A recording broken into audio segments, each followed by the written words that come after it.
नमस्कार दोस्तों, परीक्षार्थियों, भावी अध्यापकों, एक बार फिर से मेरे YouTube चैनल पर आपका स्वागत है। मैं सुनीता शर्मा आपका स्वागत करती हूँ। उम्मीद है मैंने जो पीछे पढ़ाया था वो आपको पसंद आया होगा और आपके काम भी आ रहा होगा।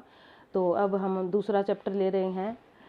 लेक्चर 2 हमारा मोस्ट इम्पोर्टेंट 25% है। ध्यान रखिए, 25% तभी कवर होंगे जब आप शुरू से अंत तक इस वीडियो को ध्यानपूर्वक देखेंगे और समझेंगे। कुछ प्रश्न हमारे ऐसे होते हैं जो रटने के होते हैं और कुछ प्रश्न ऐसे होते हैं जो समझने के होते हैं। रट्टाफिकेशन वैसे तो हमारी अगर देखा जाए तो उसको हम गलत पद्धति मानते हैं, लेकिन कुछ बच्चे ऐसे होते हैं बिना रटे याद नहीं कर सकते। रटना नहीं है, समझना है हमें। अब इन 25 प्रश्नों को हम देखते हैं, क्योंकि इस चैप्टर के प्रश्न पेपर में 1-2 ही आते हैं और कई बार इसको छोड़ भी दिया जाता है। तो जो मोस्ट इम्पोर्टेंट प्रश्न है वो मैंने सारे संग्रहित किए हैं। देखिए, आपके आने वाली परीक्षा में काफ़ी लाभदायक सिद्ध होंगे। चलिए हम चलते हैं आगे और देखते हैं हमारे कौन कौन से प्रश्न हैं। हमारा पहला प्रश्न है, साहित्यिक इतिहास के प्रति भारतीय दृष्टिकोण कैसा रहा, यानी कि भारतीय लोगों की जो सोच थी, उनका जो नज़रिया था वो कैसा था। आध्यात्मवादी था, आदर्शवादी था, दोनों था या कोई नहीं था। जब इस प्रकार के प्रश्न होते हैं जिसमें दोनों, कोई नहीं या सभी या कोई नहीं, इस प्रकार के आते तो थोड़े मुश्किल प्रश्न हो जाते, क्योंकि कई बार हम देखते हैं ये देखा हमने आध्यात्मवादी और हमने पढ़ा था आध्यात्मवादी और हम झट से इस पर निशान लगा देते। ध्यान से करने वाले प्रश्न होते हैं ये आध्यात्मवादी भी था और आदर्शवादी भी था, इसलिए हमारा इसका उत्तर आएगा सी, यानी कि दोनों। उसके बाद हमारा अगला प्रश्न देखिए, इसका क्या है। अगला प्रश्न है हमारा, हिंदी साहित्य का इतिहास दर्शन किसकी रचना है, यानी कि किसने यह रचना लिखी है। अब इस रचना की यदि हम बात करें, यहाँ पर हमारे 4 ऑप्शन है, रामचंद्र शुक्ल, श्याम सुंदर दास, सूर्यकांत शास्त्री, और हमारा डी ऑप्शन है नीलिन विलोचन शर्मा। तो यह रचना नीलिन विलोचन शर्मा की है। इसको ध्यान से पढ़ना है, समझना है और फिर याद करना है ताकि आप दोबारा ना भूलो। तो इसका ऑप्शन है वो हमारा रहेगा डी ऑप्शन, नलिनी विलोचन शर्मा। उसके बाद अगला प्रश्न है हमारा तीसरा प्रश्न, साहित्य को जनता की चित्तवृत्तियों का प्रतिबिंब किसने कहा है, यानी कि साहित्य जो है जनता जो सोचती है उसका ही प्रतिबिंब साहित्य है, इस प्रकार किसने कहा है। डॉक्टर बच्चन सिंह ने, डॉक्टर रामचंद्र शुक्ल ने, रामविलास शर्मा, जॉर्ज ग्रियर्सन। तो इसका उत्तर जो है हमारा क्या रहेगा, जो हमारे बहुत अच्छे इतिहासकार रहे हैं रामचंद्र शुक्ल, उन्होंने ये कहा है। उसके बाद हमारा अगला प्रश्न है, चौथा प्रश्न है।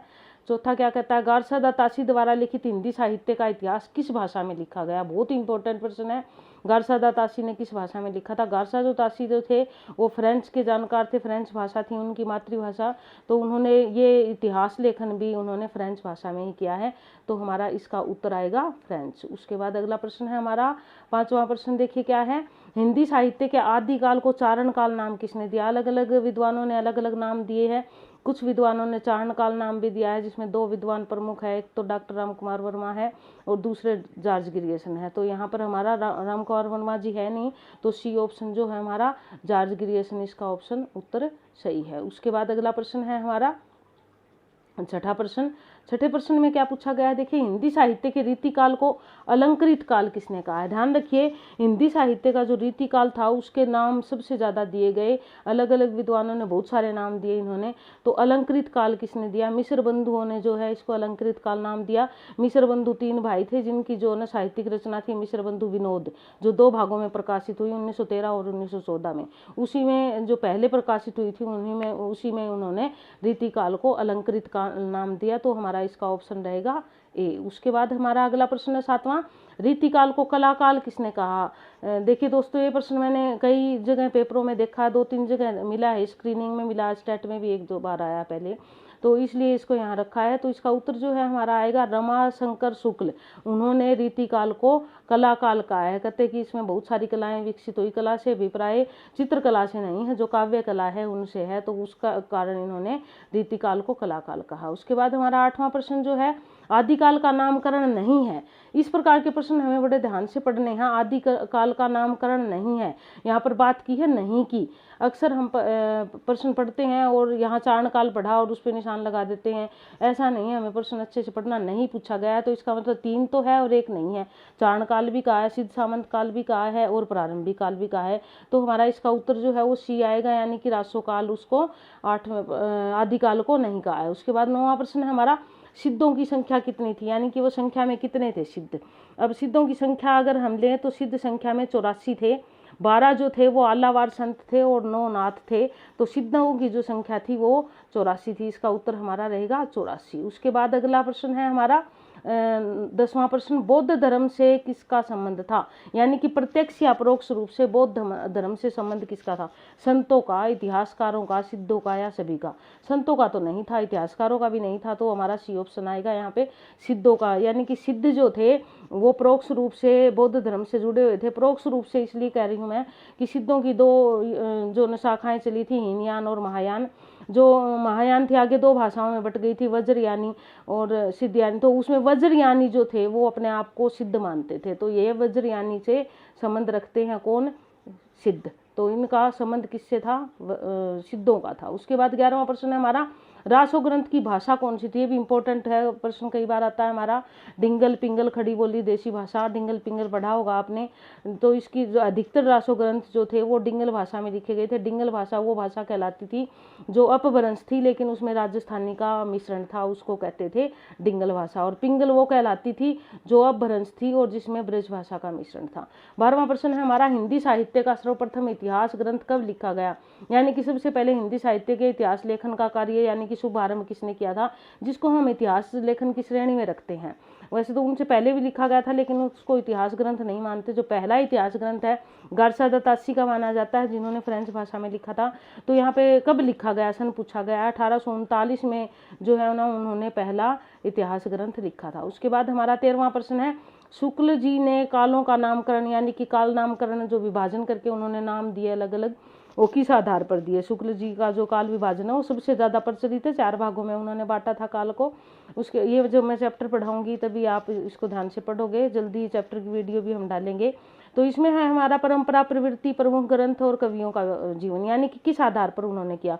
तो शुक्ल जी का जो काल विभाजन है वो परंपरा नहीं प्रवृत्ति पर आधारित है, प्रवृत्तियों पर, उस समय की जो प्रवृत्तियां थी उसी आधार पर उन्होंने काल विभाजन किया है। उसके बाद हमारा 14वां प्रश्न है, विशलदेव रासो का प्रधान रस क्या है? इंपॉर्टेंट प्रश्न है, थोड़ा ध्यान से पढ़ने की जरूरत है।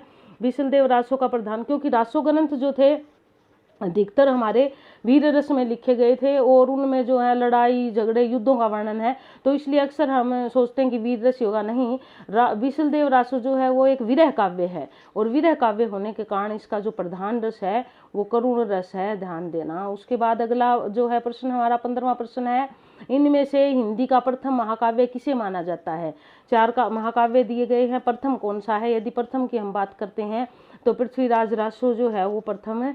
चाहे ये विवादित रहा है लेकिन फिर भी पृथ्वीराज रासो को ही प्रथम महाकाव्य की श्रेणी में रखा गया, क्योंकि इसमें महाकाव्य की सारी खूबियां हैं, जो धीरोदात्त नायक होना चाहिए, उसमें 7 से ज़्यादा अधिक खंड होने, सब कुछ है इसमें महाकाव्य की। उसके बाद हमारा 16वां प्रश्न है, पृथ्वीराज रासो के वृत्त यानी कि बड़े रूप को, वृत्त का मतलब बड़ा, बड़े रूप में कुल कितने सर्ग है? सर्ग से मतलब खंडों से है और पृथ्वीराज के सर्ग को समय नाम दिया गया है। तो पृथ्वीराज में जो है वो 69 यानी कि 69 जो है ना सर्ग, जो बड़ा रूप है उसमें 69 सर्ग है। उसके बाद 17वां प्रश्न है हमारा, हिंदी का प्रथम कवि किसे माना जाता है? यानी कि प्रथम कवि किसे कहा गया है? अधिकतर विद्वान जो है ना राहुल सांकृत्यायन और भी बहुत सारे विद्वान जो है, कई बार इसमें नाम के साथ भी आ जाता है, राहुल सांकृत्यायन ने हिंदी का प्रथम कवि किसे माना है, या अधिकतर विद्वानों ने हिंदी का प्रथम कवि किसे माना है?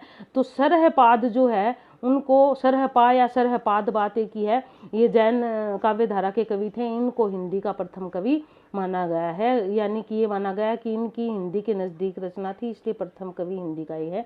उसके बाद अगला प्रश्न आता है हमारा, अपभ्रंश का वाल्मीकि किसे कहते हैं? बहुत ही इंपॉर्टेंट प्रश्न है, ये भी कई बार पेपर में आता है। अपभ्रंश का वाल्मीकि कौन है या किसे कहा गया है? अपभ्रंश का वाल्मीकि स्वयंभू को कहा गया है, क्योंकि ये सारे जो है यहाँ पे जिन जिनका जिक्र है जैन कवि है तीनों। तो अब्दुल हसन जो है वो आदिकालीन कवि, आधुनिक कालीन कवि है, लेकिन जो इनमें तीनों की अगर हम बात करें तो हमारे जो स्वयंभू है उनको अपभ्रंश का वाल्मीकि कहते हैं, क्योंकि इनकी पौम चरु रचना है, रामचरितमानस जैसी है या रामायण जैसी है, राम का बड़ा सुंदर वर्णन है उसमें, इसलिए इनको अपभ्रंश का वाल्मीकि कहा जाता है। उसके बाद है हमारा 19वां प्रश्न, गोरखनाथ की रचनाओं का संग्रह किसने किया? बहुत ही इंपॉर्टेंट प्रश्न है ये भी, वैसे तो सारे इंपॉर्टेंट है लेकिन ये भी इंपॉर्टेंट है। गोरखनाथ जो थे, नाथों में नाथ 9 थे, नाथों में सबसे ज्यादा पढ़े लिखे गोरखनाथ थे और उन्हीं की रचनाएं हमारे पास उपलब्ध होती है और उनकी रचनाओं को गोरखवाणी नाम से संग्रहित किया है। यहाँ पर 4 के नाम हमारे विद्वानों के, जिसमें से एक ने किया है अब यहाँ पर जो हम बात करते हैं डॉक्टर पीताम्बर बड़थवाल की, उन्होंने उनकी रचनाओं को गोरखबाणी नाम से संग्रहित किया है। उसके बाद अगला प्रश्न आता है हमारा 20वां प्रश्न, परमाल रासों के रचनाकार कौन है। रचनाकार आपको याद करने पड़ेंगे और किसी भी तरह जोड़िए उनको एक दूसरे चीज से। आप अपने मन के मुताबिक कोई काल्पनिक दुनिया बनाइए और उसमें एक दूसरे से जोड़ लीजिए अगर याद रखने हैं तो। अन्यथा रासो ग्रंथ जो होते हैं वो एक आधे पूछ लिए जाते हैं, अक्सर पूछे जाते हैं और हम उनको भूल जाते हैं। 15-20 एक हमारे जो है ना रासो ग्रंथ है उनको अच्छे से एक दूसरे से जोड़ जोड़ के याद करिए। परमाल रासों के रचनाकार जो है वो जगनिक है। परम जग, जग जो है वो परम होता है, तो इस प्रकार करके इसको जोड़ लीजिए और याद रह जाएगा आपको। तो हमारा इसका जो है उत्तर रहेगा ए जगनिक। उसके बाद 21वां प्रश्न है हमारा, संत कवियों पर किसका प्रभाव रहा। संतों पर किसकी छवि थी या किसका प्रभाव था। सिद्धों का, नाथों का, बौद्धों का, जैनियों का। नाथ जो थे उनमें खंडन मंडन की प्रवृत्ति थी और वो निर्गुणवादी थे, तो संतों पर भी वही देखी जाती है। खंडन कबीर है जैसे, जो संत कवि ज्यादातर हुए वो निर्गुण भक्ति थे और उन पर नाथों का प्रभाव दिखाई देता था। तो यहाँ ये आएगा हमारा बी वाला ऑप्शन आएगा। उसके बाद हमारा अगला 22वां प्रश्न है, शुक्ल जी ने आधुनिक काल का नाम क्या रखा, यानी कि उन्होंने आधुनिक काल को क्या नाम दिया। रामचंद्र शुक्ल ने आधुनिक काल को वर्तमान काल कहा, आधुनिक काल कहा, वीर काल कहा, काव्य काल कहा। सारे ऑप्शन जो है हमारे इसमें से शुक्ल जी का जो है आधुनिक काल है, आधुनिक काल नाम दिया इन्होंने और इसके अलावा इन्होंने आधुनिक काल को गद्य काल कहा, क्योंकि शुक्ल जी जो थे उन्होंने दोहरा नामकरण किया था और इसलिए उन्होंने आधुनिक काल और गद्य काल दोनों नाम दिए। तो यहाँ पर हमारा आधुनिक काल दिया हुआ है, इसका उत्तर आएगा हमारा आधुनिक काल। उसके बाद हमारा 23वां प्रश्न है, निम्नलिखित में से कौन सा युग्म सही नहीं है। युग्म से अभिप्राय जोड़ा, यानी कि रचना है और उसका रचनाकार है, कोई एक इसमें से गलत है। पहला हमारा परमाल रासो जगनिक, हाँ बिल्कुल ठीक है, जगनिक का ही है परमाल रासो। विजयपाल रासो नल सिंह का ही है और खुमान रासो दलपति विजय का है। तो तीनों जोड़े सही है, स्वाभाविक है, 3 सही है तो चौथा ही गलत होगा। तो यहाँ पर हमारा चौथा जो डी ऑप्शन है बुद्धि रासो कल्हण का, कल्हण की राज तरंगिणी थी, बुद्धि रासो कल्हण का नहीं था, तो इसलिए हमारा इसका ऑप्शन डी जो है वो गलत है। उसके बाद हमारा अगला प्रश्न है, आदिकाल में किस छंद का सर्वाधिक, ये भी प्रश्न कई बार पूछा गया है, कई बार स्क्रीनिंग टेस्ट में भी पूछा गया है और एक आध बार स्टेट में भी आया है। किस छंद का सबसे अधिक प्रयोग हुआ आदिकाल में। दोहा, चौपाई, सोरठा, छप्पे। तो यहाँ पर जो छंद दिए गए हैं उनमें से सबसे ज्यादा प्रयोग हुआ है दोहा छंद का। दोहा प्रिय छंद था आदिकालीन कवियों का। इसके अलावा उन्होंने वैरवी छंद का भी प्रयोग किया है, तो वो यहाँ पे है नहीं, लेकिन वो वैसे भी दूसरे नंबर पे आता है। अगर दोहा दिया जाता है तो आप दोहा ही चुनोगे, तो इस प्रकार इसका उत्तर हमारा 1 रहेगा। उसके बाद हमारा अगला प्रश्न आता है 25वां प्रश्न और अंतिम प्रश्न है हमारा, अपभ्रंश और ब्रज भाषा का मिश्रण से बनी काव्य भाषा को क्या नाम दिया। मैंने आपको पहले भी बताया था क्या नाम दिया था। जो राजस्थानी मिश्रित है उसको डिंगल दिया और जो ब्रज भाषा अपभ्रंश का मिश्रण है उसको नाम दिया पिंगल भाषा। तो इसलिए इसका उत्तर हमारा रहेगा बी पिंगल भाषा। तो दोस्तों इस प्रकार ये मेरी वीडियो आपने देखी, उम्मीद है कि आपको पसंद आई होगी। इसको पसंद करें, लाइक करें, शेयर करें, सब्सक्राइब करें और अगर आपको मेरी वीडियो पसंद आती हो तो कमेंट्स जरूर दें कि आपको कैसी लगी। मैं उम्मीद करती हूँ कि मेरा पढ़ाया हुआ आपको काम आएगा। इसको ध्यान से देखिए, अच्छे से पढ़िए, चिंतन मनन करिए, रेगुलर पढ़िए। स्टेट कोई बहुत बड़ी परीक्षा नहीं है, आप अवश्य कर पाओगे। धन्यवाद।